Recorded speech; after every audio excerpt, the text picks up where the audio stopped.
नमस्कार दोस्तों, basic chemistry में हम बात कर रहे हैं केमिकल बॉन्डिंग और मॉलिक्यूलर स्ट्रक्चर के ऊपर।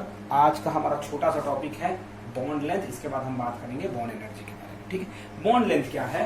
तो किसी भी कंपाउंड में एटम्स के न्यूक्लियस के बीच, दो एटम्स के न्यूक्लियस के बीच की जो लेंथ है, जो लंबाई है या जो दूरी है, डिस्टेंस है, उसको हम लोग बॉन्ड कहते हैं। फॉर एग्जाम्पल देखिए, ये आपका एक एटम का न्यूक्लियस है, ये दूसरे एटम का न्यूक्लियस है, दोनों के बीच का जो डिस्टेंस है, ठीक है, यही डिस्टेंस जो है एल से कहलाता है और ये कहलाता है आपका। ठीक है, अब देखिए बॉन्ड लेंथ जो है कुछ चीजों पर डिपेंडेंट होता है। ठीक है, सबसे पहला होता है आपका नंबर ऑफ बॉन्ड। सबसे पहले डिपेंडेंट होता है ये नंबर ऑफ।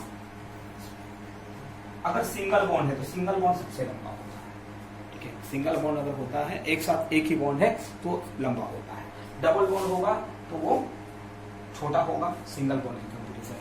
और वैसे ही जब मल्टीपल बॉन्ड होता है, मल्टीपल मतलब ट्रिपल, फोर बॉन्ड या क्वाड्रेट बॉन्ड होता है, चार बॉन्ड एक साथ, तो कंटिन्यूसली जो है वो जो है उसकी लेंथ घटती जाती है। देखिए, मल्टीपल बॉन्ड, फिर डबल बॉन्ड और सिंगल बॉन्ड। ठीक है, ये होता है आपका बॉन्ड लेंथ के लिए एक सीरीज है ये। ठीक है, एक ऑर्डर है जिसमें सिंगल बॉन्ड सबसे लंबा होता है, डबल बॉन्ड उससे छोटा, और मल्टीपल बॉन्ड, ट्रिपल और क्वाड्रुपल बॉन्ड जो होता है वो और छोटे होते जाते हैं। ठीक है, ये एक फैक्टर है। दूसरा फैक्टर जो है बॉन्ड लेंथ के लिए वो है एटम का साइज, साइज ऑफ एटम। जब एटॉमिक साइज छोटे होते हैं तो बॉन्ड लेंथ बहुत कम होती है, लेकिन जब बड़े एटम्स के बीच में बॉन्ड का फॉर्मेशन होता है तो बेसिकली वो जो है एटॉमिक साइज बड़ा होने के कारण बॉन्ड लेंथ भी बड़ा हो जाता है। ठीक है, तो ये आपके बेसिक फैक्टर्स हैं। सेकेंड जो है वो है बॉन्ड एनर्जी। ठीक है,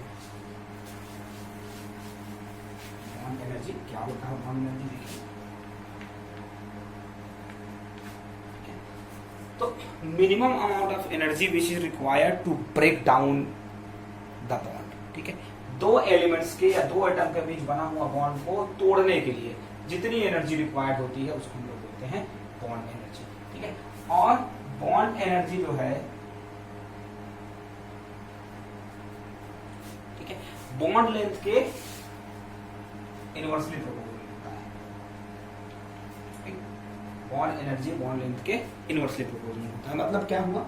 मतलब ये हुआ कि अगर बॉन्ड एनर्जी की बात की जाए तो सबसे ज्यादा एनर्जी किसकी होगी? जिसकी लेंथ सबसे छोटी होगी, मतलब मल्टीपल, फिर डबल और फिर मतलब ये हुआ कि जो मल्टीपल या मतलब अगर क्वाड्रुपल है तो वो सबसे ज्यादा एनर्जी उसकी होगी। ठीक है, अगर वो ट्रिपल है तो उससे कम, डबल उससे कम, और सिंगल की एनर्जी जो है सबसे कम होगी। ठीक है, सेकेंड चीज है स्टेबिलिटी ऑफ बॉन्ड एनर्जी जो है, कौन सी किसकी बॉन्ड एनर्जी कितनी होगी तो कौन स्टेबल होगा, कौन अनस्टेबल होगा। तो याद रखिए, ऐसा कोई भी केमिकल बॉन्ड जिसकी एनर्जी बहुत ज्यादा होती है वो सबसे कम स्टेबल होता है। ठीक है, जिसकी एनर्जी ज्यादा वो उतना ही ज्यादा एक्टिव और उतना ही कम स्टेबल। तो अगर उस बेसिस पे बात किया जाए तो ट्रिपलेट या मल्टीपल बॉन्ड जो होता है वो सबसे ज्यादा एक्टिव होता है और सबसे कम स्टेबल होता है। आपका डबल बॉन्ड जो है ट्रिपल बॉन्ड या मल्टीपल बॉन्ड से ज्यादा स्टेबल होता है और सिंगल बॉन्ड सबसे ज्यादा स्टेबल होता है। तो ये कुछ बेसिक छोटे छोटे टॉपिक्स हैं, इसके बारे में आपको जानना जरूरी है।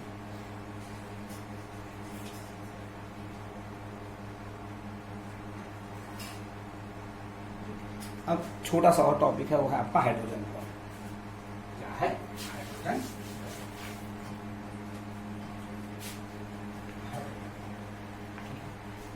हाइड्रोजन अपने से ज्यादा इलेक्ट्रोनेगेटिव एलिमेंट्स। ठीक है, तो याद रखिए पीरियोडिक टेबल में हाइड्रोजन से ज्यादा इलेक्ट्रोनेगेटिव एलिमेंट्स कौन कौन से हैं?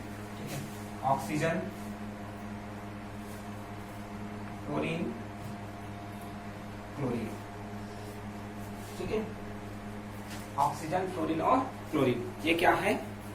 हाइड्रोजन से ज्यादा इलेक्ट्रोनेगेटिव नाइट्रोजन है। नाइट्रोजन, ऑक्सीजन, फ्लोरीन और क्लोरीन, चार ऐसे एलिमेंट हैं जो हाइड्रोजन से ज्यादा इलेक्ट्रोनेगेटिव एलिमेंट है। तो जब हाइड्रोजन अपने से ज्यादा इलेक्ट्रोनेगेटिव एलिमेंट्स के साथ पार्शियल बॉन्ड जो बनाता है, पार्शियल का मतलब क्या है? ऐसा बॉन्ड जो डायरेक्ट बनता है उसको हम लोग हाइड्रोजन बॉन्ड नहीं बोलेंगे, पार्शियल बैक साइड से जो बॉन्ड बनेगा वो कहलाता है हाइड्रोजन बॉन्ड। ठीक है, और इसको डॉट इस तरीके से डॉटेड लाइन से किया जाता है।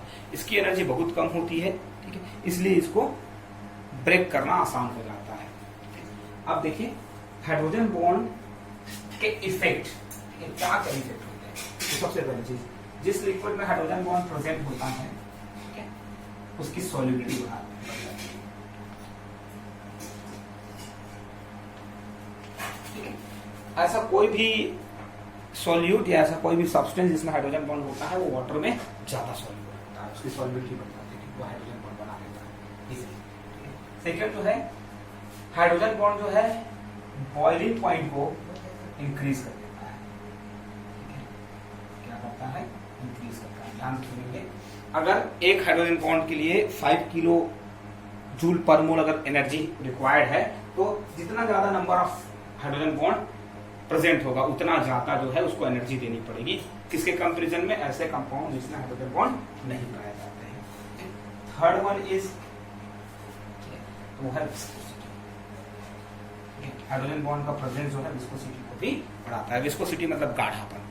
ठीक, अब इसमें कुछ कुछ क्वेश्चंस आते हैं। जैसा एक क्वेश्चन है कि एथाइल अल्कोहल का मेल्टिंग बॉइलिंग पॉइंट जो है वो वाटर से कम है। ठीक है, एथाइल अल्कोहल का बॉइलिंग पॉइंट वाटर से कम क्यों है? ठीक है, उसका कारण ये है कि एथाइल अल्कोहल में वाटर के कंपैरिजन में कम हाइड्रोजन बॉन्ड मिलते हैं। तो जिसमें जितना ज्यादा हाइड्रोजन बॉन्ड मिलेगा वो उतना ही ज्यादा विस्कस होगा, उसका बॉइलिंग पॉइंट उतना ही ज्यादा होगा, वो उतना ही ज्यादा सॉल्यूबल होता है।